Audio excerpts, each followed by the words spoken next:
오늘 성경 말씀 로마서 16장 25절부터 27절까지입니다. 로마서 16장 25절부터 27절 마지막 절까지 제가 봉독을 하겠습니다. 제가 25절과 26절을 읽으면 27절은 여러분 우리 전체 회중이 한 목소리로 함께 읽도록 하겠습니다. 준비해 주시기 바랍니다. 나의 복음과 예수 그리스도를 전파함은 영세전부터 감추었다가 이제는 나타내신 바 되었으며 영원하신 하나님의 명을 좇아 선지자들의 글로 말미암아 모든 민족으로 믿어 순종케 하시려고 알게 하신 바 그 비밀의 계시를 쫓아 된 것이니 이 복음으로 너희를 능히 견고케 하실 지혜로우신 하나님께 예수 그리스도로 말미암아 영광이 세세 무궁토록 있을지어다. 아멘. 제가 어렸을 때 2000년도가 되면 내가 몇 살이 되는가 그 계산하고 살았었어요. 그래서 굉장하다. 그때가 되면 도대체 내가 그때까지 살 수 있을까 뭐 이런 생각 했던 적이 있었어요. 그리고 벌써 10년이 지나가 버렸어요. 근데 10년이 지나갔는데 세상은 여전히 그냥 돌아가는 것 같아요. 아이들은 태어나고 또 역시 청년들은 또 힘이 있고 또 나이 든 사람대로 또 인생을 살아가고 있고 또 사람이 또 살다 죽고 또 한 해가 끝나면 또 새해가 오고 또 변함없이 송구영신 예배는 드리고 앞으로 송구영신 예배를 몇 번이나 드릴까 이제 그런 계산 별로 안 합니다. 이제 옛날 같은 데 했는데 참 여러분 잘 나오셨습니다. 이 시간에 우리가 믿지 않는 사람들처럼 한다면 뭐에서 파티하고 그러겠죠. 파티하고 이제 오래간만에 친구들 만나서 동창도 만나고 또 이런저런 얘기하고 또 요즘 또 와인을 그렇게 많이 마시더군요. 막걸리도 많이 먹고 소주도 많이 먹고 대한민국은 굉장히 술이 아주 흔한 나라인 것 같아요. 그러면서 또 얘기하고 막 그럴 거예요. 그러다 이제 또 12시 딱 되면은 해피 뉴 이어 그러고 이제 또 축하한다 그러고 그럴 거예요. 그렇게 보내는 것도 그럴 수 있겠죠. 친구들하고. 그렇지만 우리는 하나님 앞에 나와서 이렇게 예배 드리면서 조금 더 외적으로도 좀 경건하게 그리고 좀 자기 자신 좀 돌아보면서 또 한 해를 돌아보면서 또 반성할 거 반성하고 또 새해를 맞이하면서 또 결심할 거 결심하고 그러니까 조금 더 차분하게 보내고 무엇보다도 하나님 앞에 우리 시간을 드린다는 그런 점에서 귀한 일이라고 생각합니다. 그런 점에서 여러분 참 잘 오셨어요. 제가 오늘 설교를 본문을 보통 이럴 때는 새해 결심 이런 식으로 하잖아요. 또 한 해를 보내면서 한 해를 뒤돌아보는 그런 반성의 제목들 이렇게 하는데 저는 로마서를 기필코 끝내야 되겠다는 생각으로 더 이상 해를 넘길 수는 없다. 그래서 제가 오늘은 로마서 맨 마지막 장, 마지막 부분을 본문으로 택했습니다. 사실은 이 16장도 사람 이름들이 많이 나오지만 조금 더 우리가 들여다보면 은혜스러운 그 내용들이 꽤 찾아낼 수 있어요. 그렇지만 제가 그걸 생략하기로 했습니다. 그럼 또 해를 넘겨야 되니까. 그래서 이 로마서를 오늘로써 2010년도 12월 31일로서 끝내고 2011년도에는 제가 다른 설교를 해야지 우리 성도들이 상당히 오래 참아줬는데 더 이상 로마서를 또 한다고 하는 게 좀 부담이 됐어요. 이 로마서를 한 1년 이상 한 것 같아요. 그래서 이걸 이제 다 끝나면 그 CD로 담으려고 그럽니다. CD보다 더 농축된 걸 뭐라 그러죠? 예? MP3 맞아요. 예. MP3로 하는데 우리 물어보니까 그게 석 장이 나온대요. CD로 하면 한 30장 나와야 되고 MP3를 하는데도 한 석 장 나온대요. 그러니까 대단한 물량이잖아요. 그래서 그거를 이제 만들어서 성도님들에게 좀 보급할까 합니다. 여러분 제가 로마 설교 시작하고 나서 그 이후에 오신 분들은 그걸 한번 들으시면 참 좋은데 그래서 이렇게 만들어서 여러분들에게 나눠드리면 꼭 가져가서 처음부터 한번 진지하게 한번 들어보십시오. 오늘 본문의 25절 보면 특이한 용어를 사도 바울께서 쓰고 계신데 그게 뭐냐면 나의 복음이라는 용어예요. 나의 복음. 무심코 지나갔을 거예요, 여러분들 아마. 근데 가만히 생각해 보면 이 나의 하나님이라고 하는 것도 사실 굉장히 의미가 깊은 용어예요. 우리의 하나님 그러면 뭐 이스라엘의 하나님 그러면 평범한 용어지만 나의 하나님 그러면 굉장히 하나님을 나와 그 개인적인 관계로 묶어버린 그런 용어입니다. 마찬가지로 나의 복음 그러면 그것도 굉장히 본인하고 아주 밀접한 관계가 있다. 어떤 점에서는 나의라는 것이 소유격이잖아요. 그렇기 때문에 내 복음이다. 막 그런 식으로까지 볼 수 있어요. 나의 하나님도 마찬가지예요. 다른 사람의 하나님이 아닌 것 같이 나의 하나님이라고 한 그런 정도로 굉장히 그 독특한 그런 뉘앙스가 있습니다. 근데 나의 하나님이라고 하는 용어보다 나의 복음이라는 것이 훨씬 더 좀 새롭고 그렇게 써도 되는가 할 정도로 한번 생각하게 만드는 용어예요. 바울 사도는 로마서 1장에서 이 복음에 대한 이야기로 출발을 했습니다. 여러분 다시 한번 우리 가서 1장 확인을 해보죠. 1장 16절에 가서 보면 바울 사도께서 이 복음을 나의 복음이라고 그러지 않습니다. 이 복음이라고 말했어요. 내가 복음을 부끄러워하지 아니하노니 이 복음은 그랬습니다. 이 복음은 모든 믿는 자에게 구원을 주시는 하나님의 능력이 됨이라 그랬습니다. 여기서는 분명히 사도 바울께서 이 복음이라고 그랬습니다. 그런데 마지막에 가서 결론 내릴 때는 나의 복음이라고 결론 내리셨어요. 그래서 굉장한 지금 차이를 보여주고 있습니다.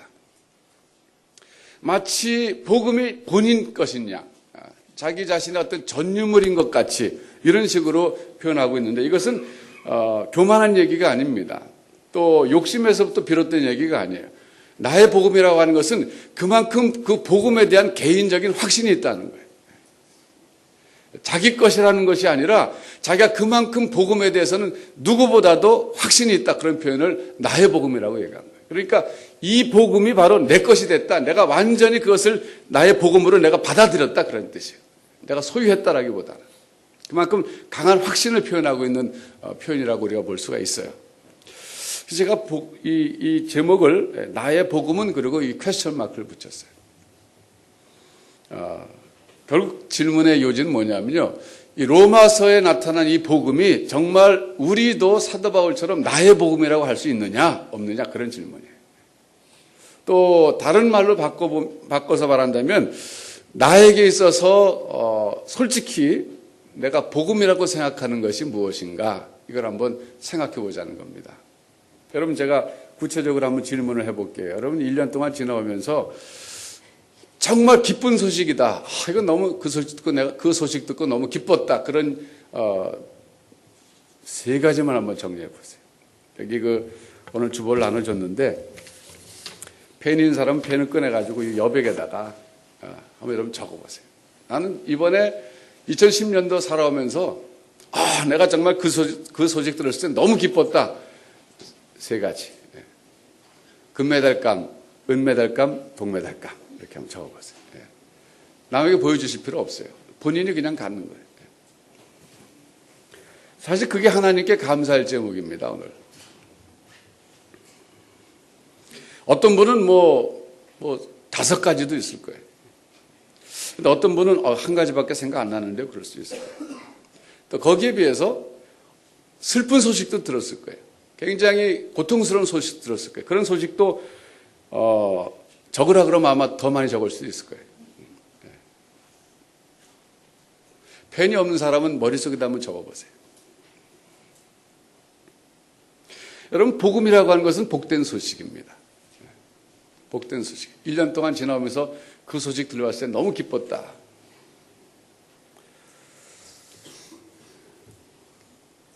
자, 여러분 한번 적어 놓으셨으면 이제 설교를 들으시면서 한번 생각해 보세요. 그것도 복음입니다. 여러분들에게. 뭐 제가 이해를 돕기 위해서 저의 경우를 얘기하라고 그런다면 저 좀 생각해 봤어요. 금년에 나한테 뭐가 복음이었을까? 우리 큰애가 시집 간다는 게 복음인 것 같더라고요. 네. 역시 우리 5학년들이 공감대가 있는 것 같아요. 오랫동안 사귀어온 사람이 있었는데 이제 결혼하기로 했다고 둘이 그렇게 결정했다고 그래요. 그래서 이제 허락을 받으러 나오겠다고 그러더라고요. 그래서 뭐 내년 4월 달쯤 뭐 할 것 같아요. 그래서 제가 생각해 보니까 참 그게 복음이구나 그런 생각이 들었어요. 예. 뭐 나머지 두 가지 정도는 그 전주 코이노냐 그 집을 사게 됐을 때 샀다는 그게 참 저에겐 참 기쁨입니다. 또 최근엔 또 다해 학교를 하게 됐다는 게 이게 참 기쁨이고 기쁜 소식이고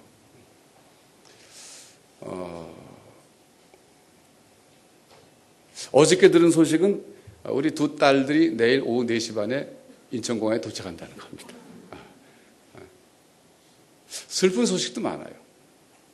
제가 잘 아는 우리 목사님, 제가 아는 후배 목사님인데 뜻밖의 췌장암에 걸렸다. 그래서 사실 췌장암은 좀 어렵잖아요. 그 소식 듣고 제가 굉장히 참 마음이 안 좋아요. 지금도 안 좋아요. 상당히 안 좋아요.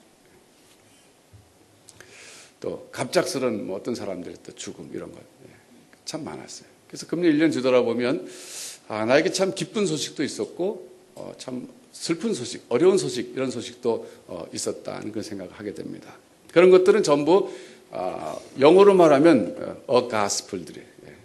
그러니까 the gospel이 아니고 그냥 기쁜 소식들 중에 하나, 여러 소식들이 있었어요. 여러분 그런데 이제 복음이라고 하는 것이 오늘 로마서에서 말해주고 있는 진정한 복음은 그런 뭐 우리 자녀들이 잘 됩니다, 뭐 잘 됐다는 그런 소식, 누가 어떻게 됐다는 얘기, 우리 교회가 좀 잘 됐다는 얘기 이런 것이라기보다는 이것은 정말 궁극적인 문제에 대해서 그 문제가 풀렸다 하는 그런 복된 소식이에요. 자, 여러분 제가 쉽게 설명해 볼게요. 이 복음이라고 하는 것이 오늘 26절에 보면 이렇게 설명하고 있어요.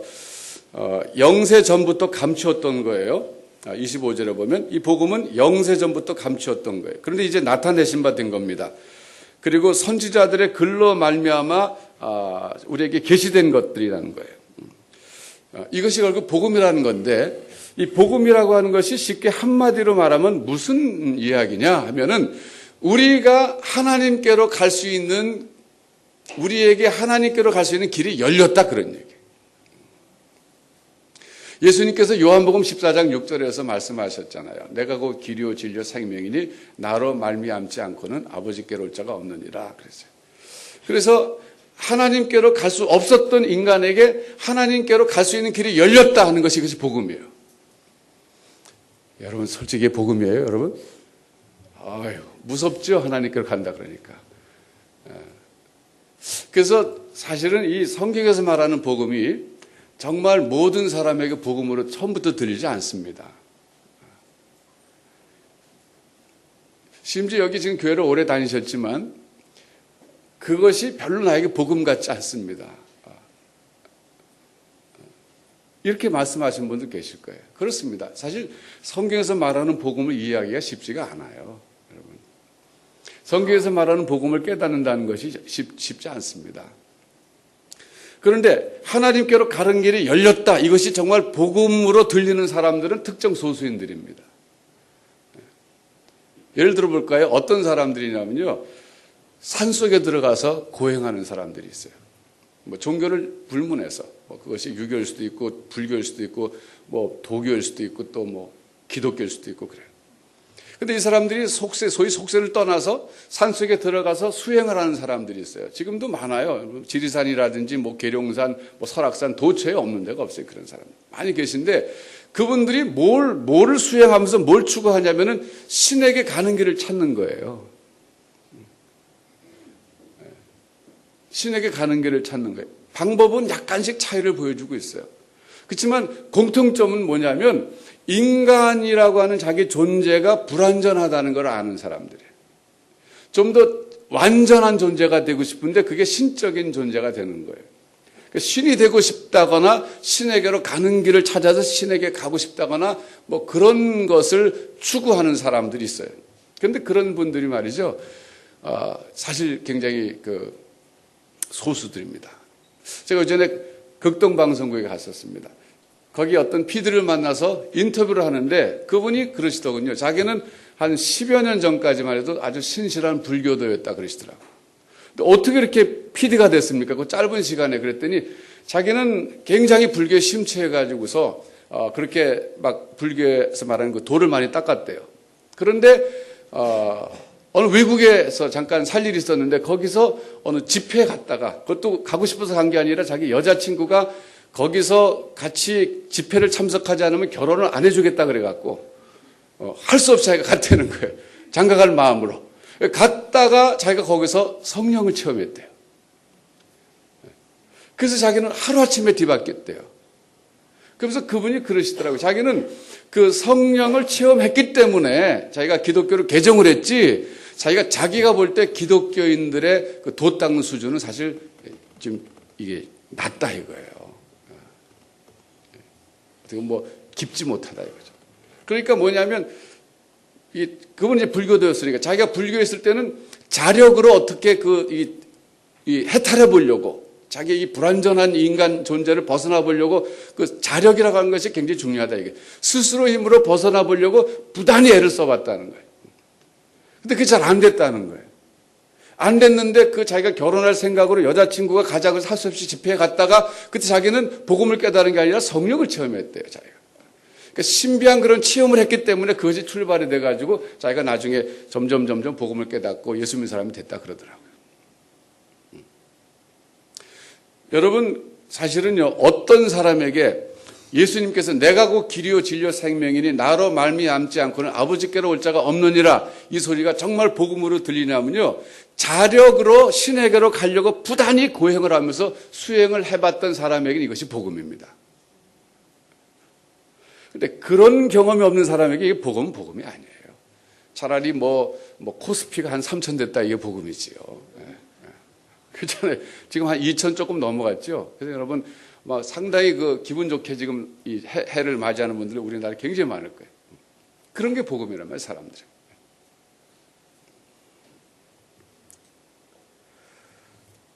또 이 복음이라고 하는 것은 뭐냐면요, 다른 식으로 그 표현을 한다면 소위 그 자아 완성의 길이라고 말할 수 있어요. 그 자아실현이란 말 쓰잖아요. 뭐 self actualization인가 그러죠. 자아실현이라고 말을 쓰는데 그건 이제 여러 분야에서 그 말을 쓰는데 그냥 우리가 상식적으로 그 말을 써볼 때 자아실현이 게 뭐냐면 자아가 완성된다는 거거든요. 여러분 스스로 한번 생각해 보세요. 여러분이 지금 완전한 존재라고 생각하십니까? 완전하지 못한 존재라고 생각하십니까? 완전하지 못한 존재잖아요. 육체적으로도 그렇고 지적으로 그렇고 정서적으로도 그렇고 사회적으로도 그렇고 도덕적으로도 그렇고 그래요. 볼 때 이 발달 심리학에서 인간을 5가지 측면에서 보거든요. 신체적 측면에서 보고, 지적인 측면에서 보고, 정서적, 감정적인 측면에서 보고, 사회적인 측면에서 보고, 도덕적인 측면에서 봐요. 근데 이 5가지 측면에서 다 봐도 여러분 신체적으로 완전합니까? 완전하겠군요. 우리 사람 균형 잡힌 사람 한 사람도 없대요. 살다 보면 전부 오른쪽이 길어지는가 뭐 왼쪽이 길어지는가 다 이렇게 삐뚤어진답니다. 코도 지금 똑바로 있는 게 아니라 약간 이렇게 돼 있잖아요. 여러분 서로 한번 코 좀 보세요. 똑바로 있나? 다 다르다고요. 눈도 이게 사이즈가 똑같은 게 아니에요. 서로 이렇게 짝짝이 전부. 지적으로도 마찬가지예요. 여러분 지적으로 우리가 모르는 게 얼마나 많습니까? 정서적으로도 그래요. 정서적으로는 사실 정서적으로 발달한 사람의 특징은 이제 발달 심리학에서 이제 자존감이 높은 사람이라고 봐요. 자기를 존중하는 사람이에요. 근데 이제 자기를 존중하는 것도 있지만 또 우리 열등감도 있잖아요. 열등감 없는 사람 손 들어보세요. 나는 전혀 열등감이 없어요. 없어요, 그런 사람. 다 열등감이 있어요. 자존감이 강한 사람도 또 열등감이 있어요. 그러니까 불완전한 거예요. 사회적으로도 마찬가지예요. 사회적으로 잘 발달된 사람, 사회적으로 완전해진 사람 어떤 사람이냐면요, 모든 사람으로 더불어서 사이좋게 잘 지내는 사람이에요. 여러분 금년 1년 동안에도 잘 지낸 사람도 있지만 여러분하고 참 어떤 사람하고 잘못 지내서 괴로운 그런 경험도 많이 하셨잖아요. 그게 불완전한 증거예요. 도덕적인 것도 마찬가지죠. 도덕적으로도 우리가 완전하지 못합니다. 도덕적으로 바르게 살려고 그러지만 한계가 있습니다.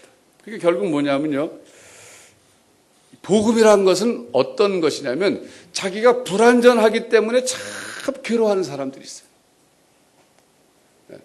난 좀 더 온전해지고 싶다.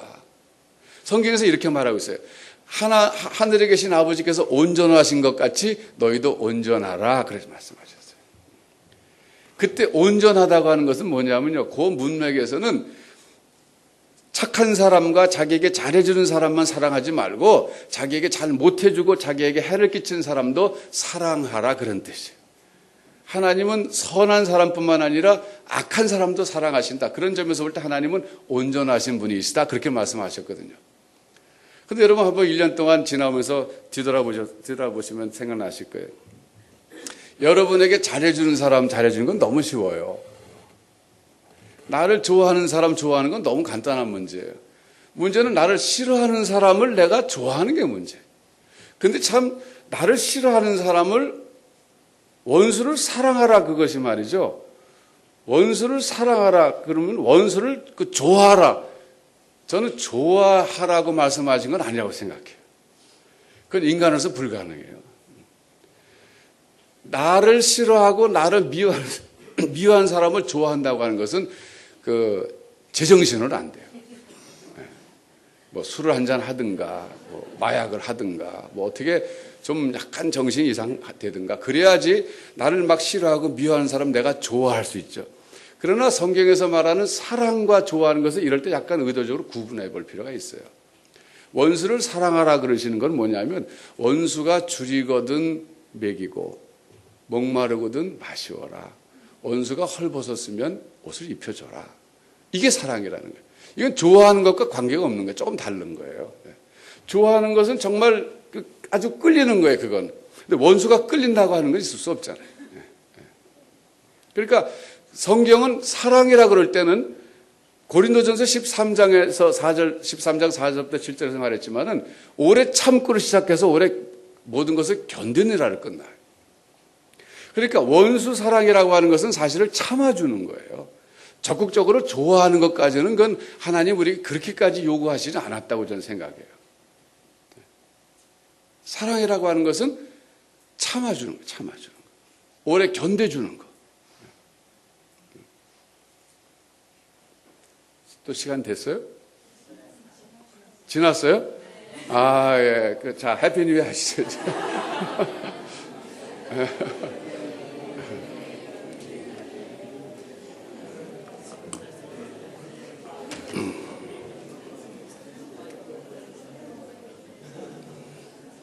뭐, 많이 안 지났네요. 뭐, 그 시간이.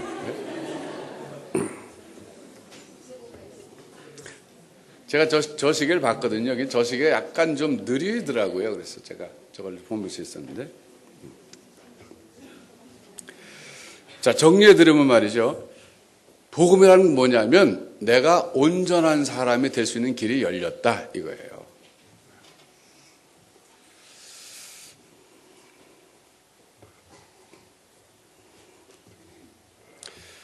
저는 최근에 이런 생각을 좀 해봐요. 좀 엉뚱한 생각일지 몰라요. 빨리 그 영혼의 세계로 가는 것도 나쁘지 않겠다. 왜냐하면 그럼 참 자유스러울 것 같아요. 그래서 제가 로마서를 배웠고 또 인생을 살면서 실제로 경험하는 건 뭐냐면 로마서 7장 24절에서 사도 바울이 그런 고백하거든요. 오호라 나는 곤고한 사람이로다. 이 사망의 몸에서 누가 나를 건져내랴 그랬거든요. 이 사망의 몸이라 그랬거든요. 이 사망의 몸에서 누가 나를 건져내랴 그랬는데 그것이 사도 바울의 어떤 개인적인 탄식이라기보다는 우리 인간의 탄식이에요. 오호라 나는 곤고한 사람이로다. 이건 뭐 아주 곤고라는 것은 정말 육신적인 피곤함 정도가 아니라 정신적으로 모든 면에서 완전히 피곤한 상태, 아주 지친 상태. 오호라 나는 곤고한 사람이로다. 누가 나를 이 사망의 몸에서, 이 몸이 뭐냐? 사망의 몸에서 건져내랴. 이 말이 뭐냐면요. 우리가 지금 사망의 몸에서 살고 있다는 거예요. 그때 말하는 사망의 몸이라는 것은 이 몸이 꼭 죽을 몸이다 그런 것만이 아니라 사실은 죄성 때문에 괴로워하는 거예요. 죄성 때문에. 사도 바울이 말년에 그러셨어요. 내가 죄인 중에 괴수입니다 그랬어요. 그 디모데 후서에서 그런 말씀 하셨잖아요. 내가 죄인 중에 괴수라 그랬습니다. 사도 바울이 오히려 사도 초창기에는 사도 중에 지극히 작은 자라 그랬어요. 좀 더 이분이 신앙 연륜도 깊어지고 연세가 드시고 그러면서 표현하신 것은 내가 성도 중에 지극히 작은 자입니다. 또 이렇게 좀 더 낮아졌어요. 그러니까 전에는 사도 중에서 그래도 나는 사도입니다. 사도 중에서 제일 작은 사람입니다. 자기를 사도라고 표현했는데 그 다음 단계로 낮아지셔서는 나는 성도 가운데서 지극히 작은 성도입니다. 그랬어요. 사도라고 부르지도 못했어요. 그 다음 말년에 가서는 이분이 내가 죄인 중에는 괴수입니다. 그랬어요. 그러니까 사도 바울의 생애 속에서 보면 시간이 가면 갈수록 자기 정체성이 어떻게 됐냐면 더 낮아졌어요. 사도 중에서 제일 작은 사람, 성도 중에서 제일 작은 사람, 죄인 중에서 가장 큰 사람, 이렇게 됐어요. 자기 정체성을 바라보는 사도 바울의 변화예요. 그분이 로마서 7장 24절에서 그런 거예요. 우리를 대표해서 오라 나는 곤고한 사람이로다. 누가 나를 이 사망의 몸에서 건져내랴 그랬어요. 그때 사망의 몸이라는 것은요, 자기 속에 있는 죄성 때문에 그런 겁니다. 어떤 구체적인 죄 때문에 그런 것이 아니라, 물론 구체적인 죄도 짓죠. 그러나 그것보다는 본질적으로 나는 왜 이렇게 자꾸 죄악된 생각이 일어나냐. 생각하려고 그러지 않아도 생각이 나는 거예요. 누가 나에게 잘해주면 좋다가 잘못해주면 막 화가 나갖고 해치고 싶어하는 이런 그 어떤 공격성 같은 거 말이죠. 그러니까 진화론을 주장하는 사람들은 그것은 덜 진화된 인간의 맹수의 어떤 수성이다 그렇게 얘기해요. 인간이 완전히 진화되면 그런 그 맹수의 성질도 없어진다 이거예요. 굉장히 낙관적이에요. 그러나 성경은 그걸 죄성이라고 말한단 말이에요. 그러니까 제가 요즘 가끔 그렇게 생각해요. 야, 그 영혼으로 들어가는 것도 참 좋겠다. 왜? 그 죄성에서 벗어날 수 있으니까. 얼마나 자유스러울까. 참 자유스럽겠다. 그 기독교 역사를 보면 신비주의 쪽으로 빠진 사람들이 있어요. 그분들은 속서를 떠나서 수도원이나 광야로 나간 사람들인데 그분들이 추구했던 것은 어떤 그 영적인 그 황홀경을 추구했어요. 이제 보통 그런 현상은 기도를 깊이 나름대로 하면 어떤 그 우리가 잘 이해하지 못하고 경험하지 못하는 그 신비한 체험이 있는데 그것이 보통 어떤 식으로 나타나냐면은 몇 가지 종류로 나타나지만 어떤 영적인 그 황홀함으로, 기쁨으로 나타나요. 근데 그것에 대해서 우리가 예리하게 이제 분별을 해야 돼. 이것이 올바른 경험이냐 아니냐 이렇게 해야 되는데 어쨌든 간에 그 사람들은 그 자기의 어떤 불완전성을 의식하고 하나님 앞에 나가서 그렇게 기도한 거예요. 그래서 그렇게 수도원이나 기도원에서 기도를 많이 한 사람들은요, 기도를 정말 쉬지 않고 기도했는데 그분들이 주로 기도한 기도의 제목은 우리 가정 잘 되고 사업 잘 되고 뭐 자녀 잘 되고 그런 게 아니라 자기의 죄를 용서해달라는 기도였고 이 죄성으로부터 자유스럽게 해달라는 기도였어요. 죄를 좀 안 짓게 해달라고, 이 죄를 좀 이기게 해달라고. 성경에서는 그런 표현이 있어요. 죄와 더불어 싸우되 피를 흘리기까지 싸운다 그랬어요. 우리하고 너무 동떨어진 삶을 살다 갔어요, 그분들은.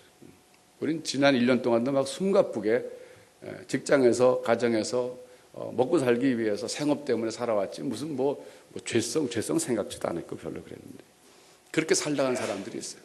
근데 뭐냐면요, 복음이 정말 복음으로 들리는 사람들은 그런 생활을 경험해 본 사람들에게는 이게 복음으로 들립니다. 복음이 뭐냐면 결국 우리가 하나님께서 원래 의도하신 사람의 모습을 우리가 되찾을 수 있다고 하는 것이 복음이에요. 그게 뭐냐면 죄 짓지 않고 살 수 있는 길이 열렸다. 저는 우리 다윗교회 성도님들에게, 이 자리에 나오신 여러분들에게 우리가 더 이상 죄 짓지 않고 살 수 있는 길이 열렸고 하나님께로 갈 수 있는 길이 열렸다 하는 것이 진정 복음의 되기를 축원합니다. 제가 오늘 설교 준비하면서 많이 고민했어요. 내가 이런 너무 영적인 얘기를 해도 될까? 우리 성도들이 모처럼 그 연말과 연시를 맞이해서 좀 이렇게 좀 그 희망적이고 긍정적인 얘기를 들으러 나오셨는데 좀 이런 어떻게 보면 추상적이기도 하고 좀 비현실적인 얘기를 해도 될까? 그렇게 좀 고민했는데 성경에서 말하는 이 나의 복음이라고 사도 바울이 말씀하셨는데 제가 생각할 때는 사도 바울이 말씀하신 나의 복음이라고 하는 것은 바로 우리가 하나님께로 갈 수 있는 길이 열렸다는 것이고 우리의 죄를 사함받을 수 있는 길이 열렸다는 것이고, 우리가 죄를 사함받을 뿐만 아니라 죄로부터 이제는 벗어날 수 있는 길도 열렸다고 하는 것이 여기서 말하는 나의 복음이거든요. 그래서 제가 전하기를 한 거예요. 다 깨달을 거라고는 저는 기대하지 않고 나왔어요, 사실은. 몇 분이라도 깨달으면 좋겠다, 그 생각이 들었어요. 좀 더 제가 쉽게 말씀드릴게요, 이제. 쉽게 말씀드릴게요. 그러면 하나님께서, 우리에게 복음을 통해서 주시려고 하는 것이 뭐냐 하면, 우리가 참 사람다워지는 거예요. 제가 좀 쉽게 말씀드릴게요. 사람다워지는 거예요. 제가 그래서 이렇게 말씀드리고 싶어요. 새해에는 우리 좀 더 사람답게 삽시다. 이렇게 말씀드리고 싶어요.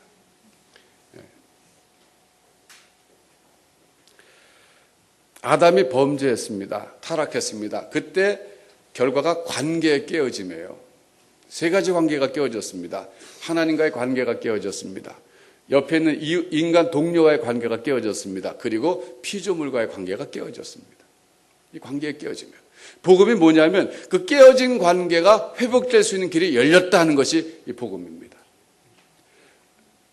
결국 죄 때문에 그렇게 관계가 깨어졌는데 예수님이 오셔서 십자가에서 죽으시고 그 죄 문제를 해결해 주셨기 때문에 다시 하나님과의 관계가 회복될 수 있는 길이 열려서 하나님께로 갈 수 있는 길이 열렸고, 이웃 내 옆에 있는 동료 인간을 진정으로 사랑할 수 있는 길이 열렸고, 그리고 심지어 피조 세계까지도 우리가 사랑할 수 있는 길이 열렸다, 이런 것이 복음이에요.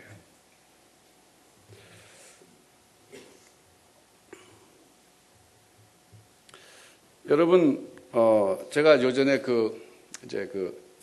러닝머신을 하면서 제가 다큐멘터리를 봤는데 저거 보고 충격받았어요. 뭘 봤냐면 지구상의 이산화탄소의 증가 때문에 이 자연계, 특별히 바다가 황폐되어 가고 있는 다큐멘터리였어요. 저는 솔직히 충격받았어요. 그 정도로 심각한 줄 몰랐어요. 지구 온난화 문제만 좀 저는 그런가 그랬더니 그게 아니라 지금 바닷속에서 어떤 일이 벌어지고 있냐면은 이산화탄소의 양이 증가하면서 바닷속의 그 생물들이 살기 어려워지고 있는 이런 자연계의 황폐를 아주 정말 리얼하게 보도하는 그 다큐멘터리였습니다. 한국 사람들이 만든 거였어요. 남해안에 가서 찍었고 동해안 다 찍었는데 쉽게 말하면 그 흔한 성게도 살 수 없는 바닷물이 돼가고 있는 거예요. 성게가 참 아주 바다를 황폐하게 하는 그 생물이에요. 온갖 미역이라든지 좋은 다시마 다 뜯어먹거든요, 얘네들이. 그래서 다른 이 홍합이라든지 이게 전복이라든지 살 수 없게 만드는 게 성게입니다. 성게가 그 지역에 들어가면 다른 모든 것들 다 죽게 돼 있어요. 그래서 성게는 사실 빨리 잡아야 되는 거예요. 근데 저게 이제 양식하다가 딱 이게 퍼져버렸다 그러더라고요. 지금도 큰 문제예요, 지금. 그런데 이산화탄소가 많아지게 되면 그 pH 농도를 따지더라고요. pH 농도라는 것이 있는데 그게 지금 한 8.1 정도에 와 있어요, 지금. 8.1. 근데 8.1인데 지금 어떤 상태냐면 성게가 살 수 없어서 몸을 이렇게 작게 만들어서 생존하고 있는 상태로 변했어요. 그리고 모든 조개들이 살지 못해요. 왜 살지 못하냐면은 그것이 이산화탄소가 물속에 많이 들어가게 되면 자기 몸이 칼슘으로 만들어야 되는, 칼슘으로 조개 껍질도 만들어야 되는데 칼슘이 생성이 안 된답니다. 그래가지고 이 서해안이나 남해안, 이 동해안 다니면서 검사를 했는데 옛날에는 그렇게 굴도 잘 되던 지역이 굴도 안 되는 거예요. 그래서 이런 추세로 나가면 한 50년, 60년 후가 되면은 아마 여러분 굴 못 먹을 거예요. 미국의 시애틀 바다를 보여주더라고요. 시애틀까지 갔어요, 한국 사람들이. 가가지고 시애틀 거기가 아주 굴의 대단한 생산지였더군요. 근데 그 시애틀에서도 지금 5년째 자연적으로 이 굴이 생성이 안 되고 있어요. 종자가 살아남질 못해요, 그 물에서. 네, 그 양식업자들도 왜 그런지 몰랐다고요. 근데 알고 보니까 이산화탄소 때문에 그렇다는 거예요. 근데 이산화탄소가 증가하는 그 속도가 지난 50년 동안의 그 증가한 양이 지난 몇천 년 동안 증가한 것보다 더 많아지는 거예요. 그런데 놀라운 사실은 이산화탄소를 가장 많이 지금 발생하는 나라가 중국이 첫 번째고 미국이 두 번째고 한국이 몇 번째 것 같아요. 7번째인가 그러더라고요. 전 놀랐어요. 그래서 왜 그렇게 한국이 많이 이산화탄소를 배출하나 했더니 철강업 그런 것 때문에 그랬대요. 철강업. 그게 뭐 엄청나게 이산화탄소 배출한대. 그래서 제가 생각할 때, 이것은 우리 하나님을 믿는 사람들이 하나님이 이 모든 만물을 잘 다스리라 그랬거든요. 그러니까 우리 하나님의 백성들은 피조 세계를 잘 다스리고 보존해야 될 책임 있는 사람들이에요. 자, 우리 성경 한번 찾아보겠습니다. 이 피조 세계가 지금 로마서 8장에서 어떤 상태이냐면은 로마서 8장 한번 보세요.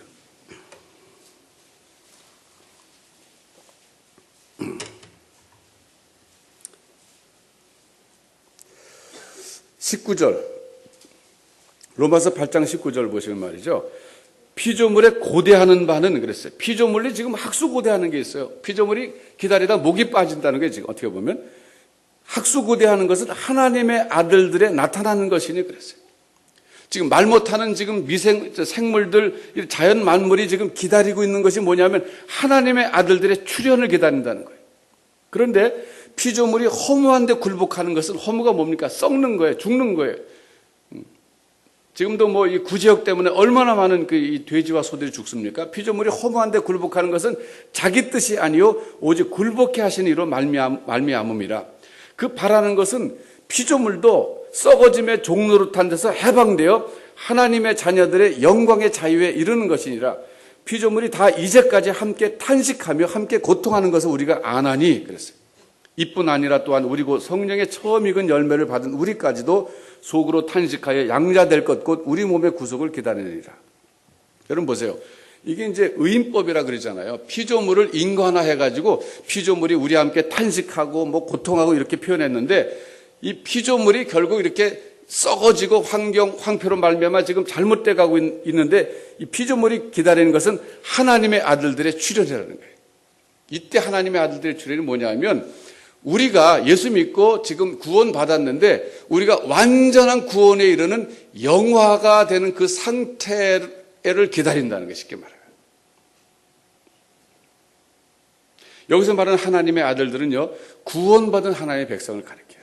지금 우리가 구원받은 하나님의 백성이지만 우리는 지금 성화 과정에 있지 영화되지 못했거든요. 그러니까 피조물들도 언젠가 우리가 영화될 날이 있다는 것을 이들도 알고 기다린다고 하는 거예요. 마치 사람들처럼.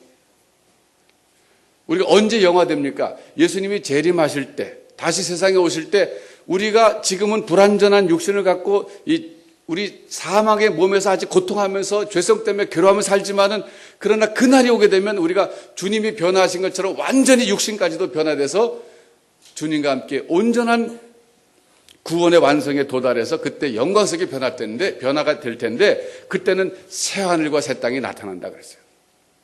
그러니까 결국은 피조물이 그때를 기다리고 있다는 거예요. 그럼 피조물이 이렇게 허무한테 굴복하게 된 것은 왜 이렇게 됐느냐? 아담이 범죄했고 인간의 죄악 때문에 그렇다는 거예요. 여러분 성경은요 이렇게 우주적인 사실은 어떤 시크릿, 비밀을 말해주고 있어요. 아주 굉장히 깊이 있는 비밀이에요. 뭐 과학자들은 잘 몰라요. 현상은 알지만 원인은 모르는 거예요.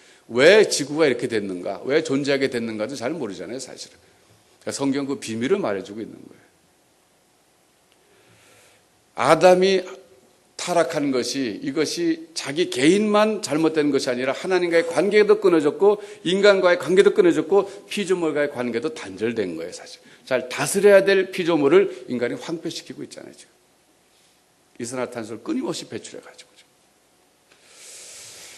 우리 자전거 타고 다녀야 될 것 같아요, 여러분. 앞으로. 근데 지금 언덕이 많아서 어떡하죠, 잔뜩이. 정말 심각하게 생각해야 될 것 같아요. 여러분 가운데 전공이 그쪽이신 분들은 기독교인으로서 우리가 어떻게 하면 이산화탄소를 좀 줄이는 생활 습관을 들일 수 있는가를 좀 연구해서 좀 가르쳐 주세요. 우리 교회에서 좀 시행해야 될 것 같아요. 이건 정말 심각한 것 같아요. 뭐 저는 제가 앞으로 제가 얼마 살지 모르지만 저는 그냥 굴을 먹고 살 거예요, 앞으로. 근데 그 다음 세대, 우리 자녀들과 우리 자녀 손자, 손주 가면 걔네가 굴을 못 먹지 않을까. 걱정되더라고요. 굴이 얼마나 맛있는데.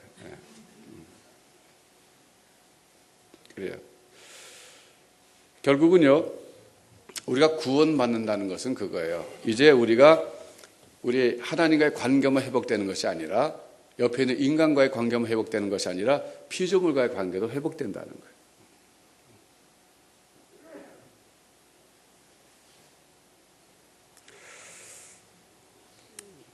너무 지금 졸린 시간에 내가 깊이 있는 얘기를 하고 있어서 졸음을 끌고 가는 것 같아서 좀 쉽게 하고 마치겠습니다. 한 가지만 더 얘기할게요. 자, 좀 쉽게 이렇게 얘기할게요.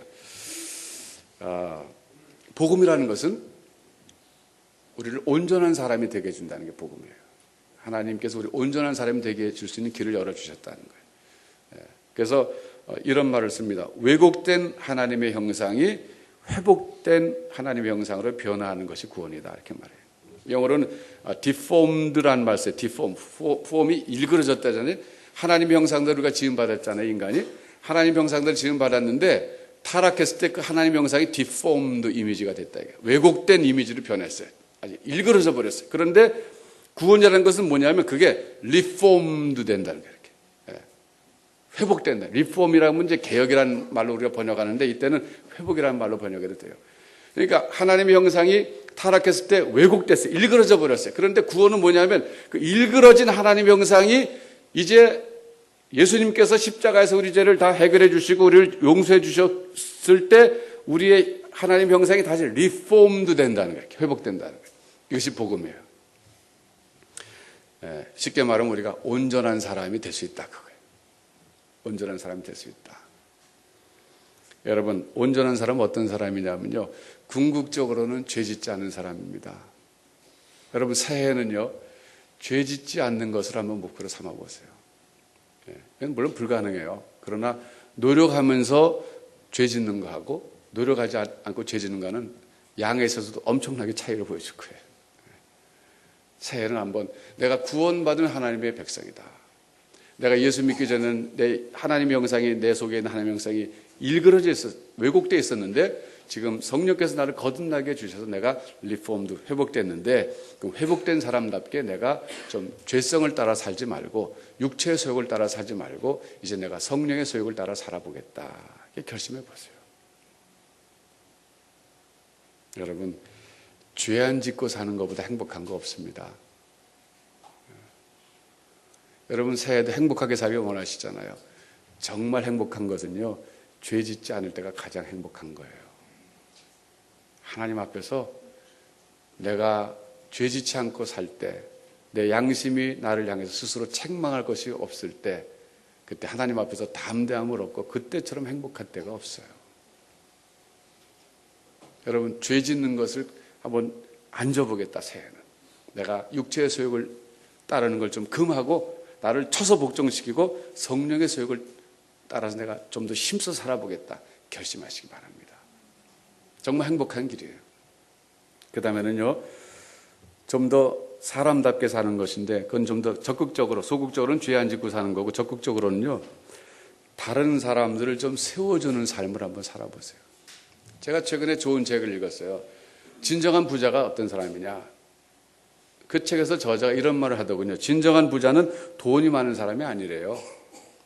진정한 부자는요, 관계가 풍성한 사람이 부자래요. 참 좋은 말이라고 저는 생각했어요. 관계가 좋다는 게 뭐냐면 다른 사람과의 관계가 좋아서 그 사람들을 이렇게 세워준다는 거예요. 그 사람들 행복하게 만들어주는 거예요. 남을 행복하게 만들어준 사람이 진짜 부자라는 거예요. 자기가 돈이 많아가지고 다른 사람에게 돈 주면 순간적으로 그 사람 행복하게 해줄 수 있어요. 그러나 진정으로 행복하게 만들어주는 일은 그 사람을 세워주는 거라는 거예요. 이건 돈 없는 사람도 할 수 있는 거라는 거예요. 최근에 여러분, 그 캐톨릭의 신부님이지만은 울지마 톤즈라고 하는 그 신부님 다큐멘터리 한번 보신 분도 계실 거예요. 저는 그냥 다큐멘터리 이렇게 요약되는 거 해주는 거 방송에서 봤어요. 제가 봐도 참 훌륭하신 분이시더군요. 그분 사실 돈은 없었잖아요. 그러나 그분이 얼마나 부자로 사셨습니까? 많은 사람을 아프리카에 있는 그 꿈 없는 그 청소년들에게 꿈을 줬잖아요. 부자로 만들어줬잖아요. 그 사람들. 그러니까 진정 부자는 어떤 사람이냐. 돈 많은 사람이 부자가 아니라 다른 사람을 세워주는 사람. 다른 사람을 행복하게 만들어주는 사람. 슬픔 속에 있는 사람을 붙잡아주는 사람. 절망 속에 있는 사람에게 가서 찾아가서 사랑을 주고 희망을 주는 사람. 그래서 그 사람이 일어나는 사람. 이런 사람이 부자라는 거예요. 참 전 동의해요. 여러분, 새해에는 우리가 복음을 받아들이지 않았습니까? 복음을 알잖아요. 그러면 소극적으로는 죄 짓지 않으려고 노력하고, 그리고 적극적으로는 다른 사람을 좀 부자로 만들어 줍시다. 꼭 돈 가지고 하는 게 아니에요. 내가 그 사람의 친구가 돼주고, 그 사람 외로울 때 가서 위로자가 되어주고, 절망에 있는 사람 붙잡아주고 세워주고, 이렇게 세워주고, 내게 있는 돈이 아니라 내게 있는 다른 것 가지고, 친절 가지고, 내게 있는 사랑 가지고, 내게 있는 따뜻한 마음 가지고 그 사람을 풍요롭게 해줄 때 내가 부자로 산다는 거예요. 그것이 복음을 깨달은 사람의 삶이라고 성경이 말해주고 있습니다. 여러분, 그런 점에서 볼 때 내년은 좀 더 사람답게 삽시다. 복음은 무엇이냐? 우리를 정말 온전한 사람으로 만들어준다는 것이 복된 소식이에요. 그래서 항상 우리가 들은 얘기지만은 사람의 행복은 소유에 있지 않고 됨에 있다. 해빙이 아니라 빙에 있다. 그러잖아요. 사람이 행복해지는 길은 뭘 많이 소유해서, 많이 해빙, 뭘 많은 걸 가져서가 아니라 어떤 사람이 되느냐에 달려있다는 거예요. 하나님은 공평하십니다. 어떤 사람이 되느냐는 것은 누구나 다 시도할 수 있어요. 돈 없는 사람도 할 수 있어요. 여러분, 금년 1년 무엇을 추구하면서 지나가는지 이제 다 지나간 세월이 됐으니까 잊어버리고, 이제 새해가 됐는데 2011년에는 여러분, 많은 것을 소유하기 위해서 달려가지 마십시오. 이제는 내가 어떤 사람이 되고 싶어서 달려가십시다. 그 사람이 어떤 사람이냐? 온전한 사람이에요. 하늘에 계신 하나님이 온전하신 같이 너희도 온전한 사람이 되라. 2011년 시작하는 이 마당에 여러분, 온전한 사람이 될 수 있는 길이 열렸다는 것이 여러분에게 진정 복음이 되길 소원합니다.